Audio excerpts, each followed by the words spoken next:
अध्यक्ष महोदय, महाराष्ट्र राज्याच्या 24-25च्या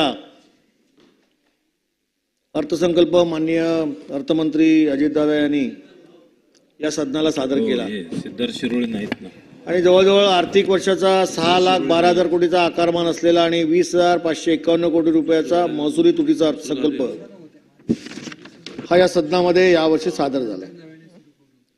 अध्यक्ष महोदय, हा अर्थसंकल्प जर आपण पूर्ण पाहिला आणि माननीय अर्थमंत्र्यांनी या अर्थसंकल्पामध्ये ज्या ज्या घोषणा केल्या आहेत त्या घोषणा जर आपण बघितल्या तर लोकसभेच्या निवडणुकीमध्ये डबल इंजिन सरकारला या महाराष्ट्रामध्ये जे अपयश आलं ते अपयश विधानसभेमध्ये येऊ नये म्हणून जवळजवळ घोषणांचा पाऊस या निवडणुकीमध्ये केला गेला आणि शेतकरी, महिला, विद्यार्थी, तरुणाच्या खात्यात थेट निधी देणारा व सर्वच घटकांवर विविध सवलती आणि अनुदानाच्या योजनांचा वर्षाव करणारा असा अर्थसंकल्प आहे. आणि हा अर्थसंकल्प म्हणजे केवळ मृगजळ आहे आणि हे मृगजळ हाती केव्हा लागणार हा खरा महाराष्ट्राच्या जनतेसमोरचा प्रश्न आहे. अध्यक्ष महोदय, हा अर्थसंकल्प जेव्हा आम्ही पडताळत होतो तेव्हा बजेट पुस्तकामध्ये जर आपण बघितलं असेल तर महसुली जमा जी आहे ती 4,99,462 कोटी रुपये. महसुली खर्च किती आहे अध्यक्ष महोदय? महसुली खर्च 5,19,513 कोटी रुपये. म्हणजे या ठिकाणी आपण जर बघितलं तर महसुली तूट ही जवळजवळ 20,051 कोटीची या ठिकाणी दाखवलेली आहे. म्हणजे 20,01,051 कोटीची महसुली तूट दाखवलेली आहे. आणि त्यामुळे भांडवली खर्च जो आहे तो जवळजवळ या ठिकाणी 92,797 कोटीचा आहे आणि एकूण बजेट जे आहे ते 6,12,293 कोटीचं जरी असलं तरी राजकोषीय तूट ही 1,10,355 कोटीची आहे. अध्यक्ष महोदय, मी बोलत नाही, जे आहे बजेटचं पुस्तक सांगतंय आणि त्यामुळे हा सगळा तुटीचा अर्थसंकल्प आणि यासाठी लागणारा निधी जो आहे हे सरकार कसं उभं करणार आहे हा खरा आमच्या समोरचा प्रश्न आहे. अध्यक्ष महोदय, बजेटच्या पूर्वी महाराष्ट्राचा आर्थिक पाहणी अहवाल आला आणि त्या आर्थिक पाहणी अहवालाबरोबर आपण जर बघितलं तर तिजोरीत खडखडाट आणि घोषणाचा गडगडाट अशी परिस्थिती या सगळ्या बजेटच्या निमित्ताने मला बघायला मिळाली. गतवर्षीचं कर्ज रकमेपेक्षा तब्बल 16.5% वाढवून ते 7 लाख कोटी रुपयापेक्षा अधिक झालंय हे सत्य आहे. कर्ज सकल उत्पन्नाच्या तुलनेने 18.35% गेलेलं आहे आणि अर्थविकासाचा वेग 7.6% आहे आणि त्यामुळे हे जे राज्य आहे हे कुठेतरी दिवाळखोरीकडे चाललेलं आहे अशा पद्धतीची स्थिती या राज्याची आहे. आणि त्यामुळे माननीय अर्थमंत्र्यांनी घोषणांचा पाऊस जरी या बजेटमध्ये केला असला तरी देखील अनेक गोष्टीच्या त्रुटी या संपूर्ण अर्थसंकल्पामध्ये आहे. अध्यक्ष महोदय, मार्च 2023 अखेरपर्यंत राज्यावर 6,49,699 कोटी इतकं कर्ज अपेक्षित असताना मार्च 2024 अखेर राज्यातील कर्ज 7,11,278 कोटी रुपये इतकी वाढ झाली असून कर्जाचं हे प्रमाण स्थूल राज्य उत्पन्नाच्या 25% इतकं आहे. याशिवाय राज्यातील कर्जात 16.5% इतकी वाढ झालेली आहे. अध्यक्ष महोदय, महाराष्ट्रावर वर्षनिहाय कर्ज किती आहे तर 19-20 मध्ये 4,51,01,17 कोटीचं कर्ज आहे. 20-21 मध्ये 5 लाख कोटी 19,086 रुपयाचं 86 लाखाचं कर्ज आहे. 21-22 मध्ये 5,000 कोटी 76,868 आहे आणि जर आपण 23-24चं बघितलं तर 7,000 कोटी 11,268 कोटी रुपयाचं कर्ज आहे आणि 24-25 मध्ये ते वाढून आता जर आपण बघितलं तर 7,000 कोटी 82,991 कोटीचं कर्ज या ठिकाणी. आणि त्यामुळे हो, मी 7 लाख कोटी बोललो.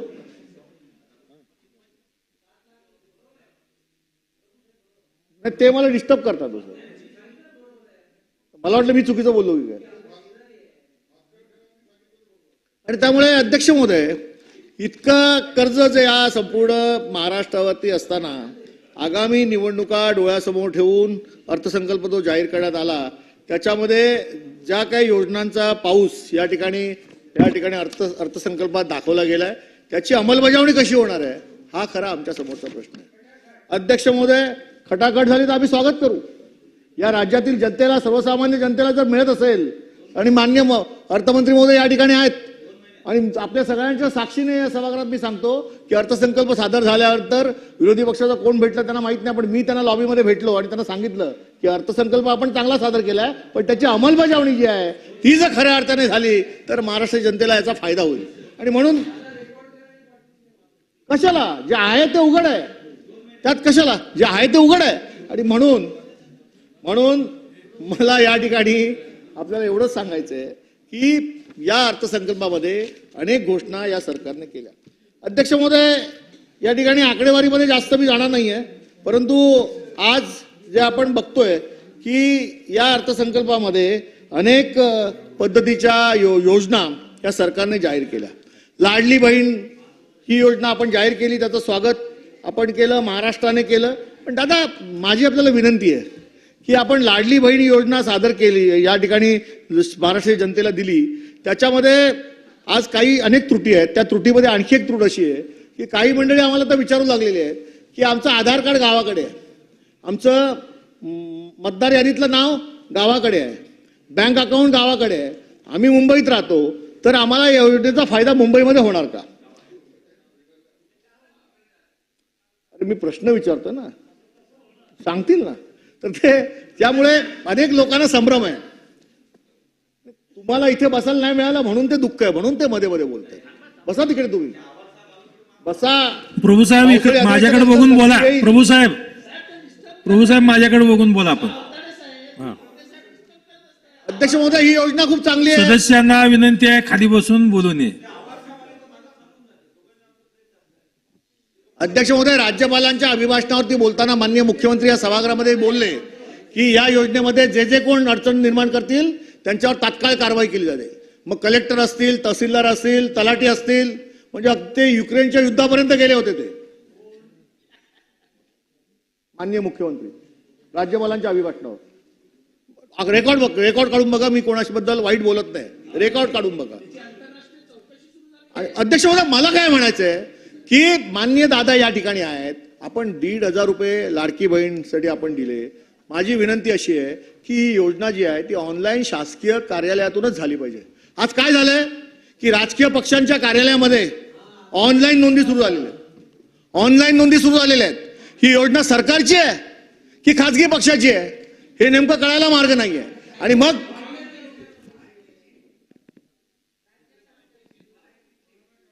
अध्यक्ष महोदय, मग घरातून ऑनलाईन केलं तरी देखील ते मिळालं पाहिजे. अशा पद्धतीची व्यवस्था करा. माननीय अर्थमंत्री महोदय, घोषणा करा की एखाद्या गृहिणीने कोणाच्या तरी शेजाऱ्याच्या फोनवरून ऑनलाईन या योजनेसाठी जर सगळी कागदपत्र पाठवली तर ती देखील मंजूर झाली पाहिजे. तर खऱ्या अर्थाने महाराष्ट्राच्या सर्वसामान्य आमच्या बहिणीला न्याय दिला असं होईल. हो, तसं नाहीये. जे वास्तवात तुम्ही म्हणताय ना तसं होत नाहीये. प्रभू साहेब कन्क्लूड करा. प्रभू साहेब इकडे माझ्याकडे बघा. प्रभू साहेब माझ्याकडे बघून बोला. आपण अध्यक्ष महोदय, माझी आणखी एक विनंती अशी आहे की योजना अतिशय चांगली आहे, महिलांना याचा फायदा होणार आहे. केंद्रावरती रीग लागलेली आहे, महिला भगिनी आमच्या त्या ठिकाणी चालल्या आहेत, फॉर्म भरण्यासाठी तिकडे झुंबड उडालेली आहे, अधिकारी उन्मत्तपणे त्यांच्याशी बोलतायत. ह्या सगळ्या गोष्टी जरी असल्या, काय नाहीये, टीव्हीवर दाखवलं खोटं आहे. प्रभू साहेब कन्क्लूड करा. त्यांना रोका, संरक्षण द्या यांच्यापासून. मला अध्यक्ष महोदय, माझी फक्त एक सर्वसामान्य नागरिक म्हणून जी काय शंका माझ्या मनामध्ये आहे ती अर्थमंत्र्यांनी या ठिकाणी दूर करावी. 2014 मध्ये या गृहिणीने जर आपलं स्वतःच्या घरातलं सामान जर भरलं तर त्याला त्यावेळेला जर बघितलं त्यावेळेचे दर, तांदूळ, तुरडाळ, गहू, तेल, साखर, काडीपेटी, मीठ, शेंगदाणे, चणा डाळ ह्या ज्या वस्तू लागतात सर्वसाधारण गृहिणीला, ते जर खरेदी केले त्यावेळेचे जर भाव आपण बघितले तर जवळजवळ 2-2.5 हजार रुपये खर्च यायचा. आज 2024 मध्ये हेच जे दर आहेत ते एवढे वाढलेले आहेत की ते एवढंच सामान म्हणजे 9 जिन्नस जे लागतात नित्योपयोगी ते जर आपण वाड्याकडनं भरले तर जवळजवळ 4,025 रुपये लागतात. दादा, माझी विनंती आहे की 1,500 कशाला, आपण डायरेक्ट 5,000 रुपये द्या ना. 5,000 रुपये द्या, जेणेकरून या गृहिणीला तिच्या घरातलं जो किराणा आहे तो भरता येईल आणि खऱ्या अर्थाने अंतःकरणापासून सरकारला आशीर्वाद देईल ती. हे करण्याची ताकद दादा तुमच्यामध्ये आहे केवळ. पण माननीय मुख्यमंत्री आणि उपमुख्यमंत्र्यांना विचारा, उत्तराच्या भाषणामध्ये घोषणा करा की लाडली बहिणीसाठी सर्वसाधारणपणे जो किराणा लागतो तेवढे पैसे या सरकारने या ठिकाणी जाहीर करते. आणखी पैसे वाढवू. बजेटची का कशासाठी का चला बोलू दे मला. प्रभू साहेब कन्क्लूड करा. बोलणाऱ्यांची सदस्यांची संख्या खूप आहे. अध्यक्ष महोदय, मला एवढंच म्हणायचं आहे की याच्या 1,500ची अजून तुम्ही पैसे वाढवा, जेणेकरून त्या महिला भगिनीला 1,500 पेक्षा आपल्या घरातला किराणा भरण्यासाठी सरकारकडनं पैसे आले त्याचा त्याला आधार मिळेल. अध्यक्ष महोदय, या सगळ्या परिस्थितीमध्ये आपण बघितलं तर सरसकट द्या ना, सरसकट 5,000 रुपये द्या. अध्यक्ष महोदय, कन्क्लूड करा. प्रभू साहेब नाही ना, थोडं बाकी आहे, थांबा. एवढं लवकर कन्क्लूड नाही होतो तर उभा राहा. संपवा. खूप आहेत सदस्य अजून बोलणार. अध्यक्ष महोदय, आणखी एक योजना दादा, सगळ्या सदस्यांना संधी मिळावी. आणखी एक योजना तुम्ही या अर्थसंकल्पामध्ये ज्याची घोषणा केली त्याचं देखील खूप मोठं शेतकऱ्यांना समाधान मिळालं की शेतकऱ्याप्रमाणे आपण शेतीचे ज्याचे 7 हॉर्स पॉवरचे पंप आहेत किंवा त्या खालचे जे पंप आहेत तसे 44 लाख जे काय पंप आहेत त्यांना वीज बिल आपण माफ केलं. म्हणजे या पुढचं वीज बिल माफ करणार आहे. वीज बिल आपण माफ केलं, याच्या पुढचं करणार, पण थकबाकी माफ करा ना. त्या जर आम्ही शेतकऱ्याचा 7/12 कोरा काढण्यासाठी बोललो असो तर त्याच्या एक पाऊल पुढे जाऊन तुम्ही शेतकऱ्याचं वीज बिल माफ करून टाका, कोरा करून टाका, जेणेकरून या शेतकऱ्याला फार मोठा दिलासा मिळेल असं देखील मला वाटतं. म्हणून सरकार म्हणून आपण निर्णय घ्या.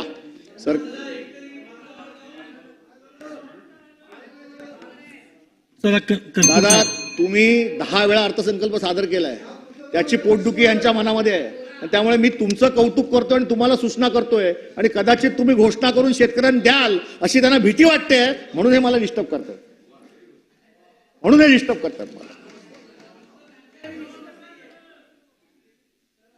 अध्यक्ष महोदय, आणि म्हणून दादा माझी विनंती आहे की शेतकऱ्यांना तुम्ही एवढं केलं, त्यांना वीज बिल माफ करणार आहात, थकबाकी माफ करणार आहात. अजून एक माझी विनंती अशी आहे की शेतकऱ्यांसाठी तुम्ही जसं केलं तसं नागरी भागात राहणारे आमचे जी गरीब लोक आहेत, अल्प उत्पन्न गटातली लोक, त्यांना आपण दिल्लीच्या धर्तीवरती 300 युनिट इलेक्ट्रिकचं माफ करा ना, 300 युनिट माफ करा.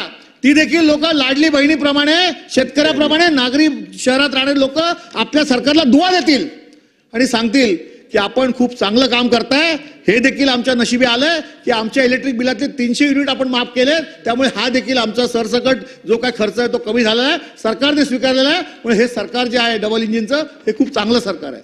ही घोषणा आपण करा, हे महाराष्ट्र जनतेला आवश्यक आहे आणि महाराष्ट्रातल्या जनतेच्या मनामध्ये जे आहे, सर्वसामान्य नागरी भागातल्या, ते मी आपल्या समोर बोलतोय.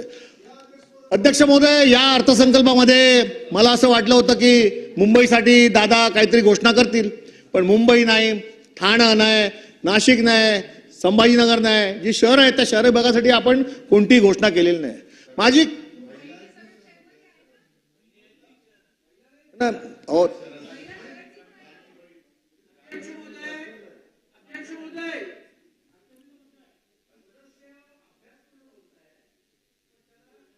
देतो. मुंबई शहरातलं डिझेल 2 रुपयाने या अर्थसंकल्पात कमी केलं, पेट्रोल कमी केलं 65 पैशाने. त्याचं कौतुक करा ना. आणि असं प्रभू साहेब, आपण अभ्यासपूर्ण बोलताय, सन्मान्य साहेबांनी सांगितलं की डिझेलचे आणि पेट्रोलचे पैसे कमी केले, ठीक आहे, ते अभिनंदनास पात्र आहे. पण आणखी एक अभिनंदन घ्या की या शहरी भागातला शेतकऱ्यांप्रमाणे केंद्राच्या धर्ती म्हणजे दिल्लीच्या धर्तीवर 300 युनिट आपण कमी करा, पैसे माफ करा. आणखी एक गोष्ट करा ना, त्याचं पण आम्ही अभिनंदन करतो, त्याचंही आम्ही अभिनंदन करतो, अंतःकरणापासून अभिनंदन करतो. अध्यक्ष महोदय, या मुंबई शहरामध्ये मोठ्या प्रमाणामध्ये स्लब आहे. अर्थसंकल्पामध्ये आम्हाला अपेक्षित काय होतं, मोठ्या प्रमाणामध्ये स्लब आहे, 65% स्लब आहे. काल आपण लक्षवेधी या ठिकाणी घेतली. या लक्षवेधीमध्ये सत्ता पक्षाचे आमचे सगळे आमदार या लक्षवेधीबाबत आणि सर्वसामान्य न्याय देण्याबाबत एनेक्शल 2 बाबत या ठिकाणी भांडत होते, मंत्री महोदयाशी झगडत होते. आमचं म्हणणं असं आहे की अनेक असे जे SRAचे ज्या काही योजना आहेत त्या आज का रखडल्यात एनेक्शल 2 मध्ये, की काही ठिकाणी खालीच्या मजल्यावर आणि वरच्या मजल्यावर देखील ज्यांच्याकडे लाईट बिल आहे, ज्यांच्याकडे मतदार यादीमध्ये नाव आहे, ज्यांच्याकडे आधार कार्ड आहे, अशी लोक राहतात. आणि यांना देखील या संपूर्ण याच्यामध्ये सामावून घेतलं तर या योजना लवकर होऊ शकतील.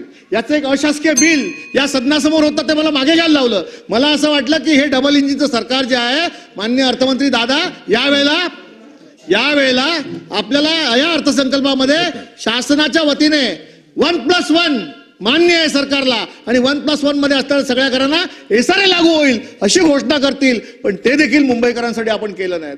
आणि किमान आमची अपेक्षा आहे की उत्तरामध्ये देखील मुंबईकरांना काहीतरी देण्यासाठी आणि या झोपडपट्टी भागात राहणाऱ्या नागरिकांना दिलासा देऊन एसआरएची स्कीम चांगली करण्यासाठी, त्यांचं राहणीमान सुधारण्यासाठी, इमारतीत जाण्यासाठी आपण 1+1 ची योजना जी आहे ती सरकारने मान्य करावी. आणि खऱ्या अर्थाने या संपूर्ण अर्थसंकल्पामध्ये अनेक आकडेवारीचे उदाहरण आम्ही देऊ शकतो. कसं काय मृगजळ आहे हे सांगू शकतो. अनेक योजनांच्या घोषणा या ठिकाणी केलेल्या आहेत. अनेक योजना कितपत पूर्ण होणार आहे हा खरा आमच्या समोरचा प्रश्न आहे. तरी देखील हा अर्थसंकल्प म्हणजे असा आहे, वाजला तर वाजला म्हणजे गाजरासारखं आहे, वाजली तर वाजली नाही तर मोडून खाल्ली. आणि कसं आहे की या घोषणा ज्या मोठ्या पद्धतीने आपण केलेल्या आहेत, ज्या मोठ्या पद्धतीने लोकांपर्यंत पोहोचवण्याचा प्रयत्न केलाय, संपवतो. शेवटचं वाक्य एवढंच आहे की राजा उदार झाला, कन्क्लूड करा. राजा उदार झाला आणि हाती भोपळा आला, एवढं मात्र महाराष्ट्र जनतेच्या हाती येऊ नये एवढंच या ठिकाणी भावना व्यक्त करतो आणि थांबतो. धन्यवाद. सन्माननीय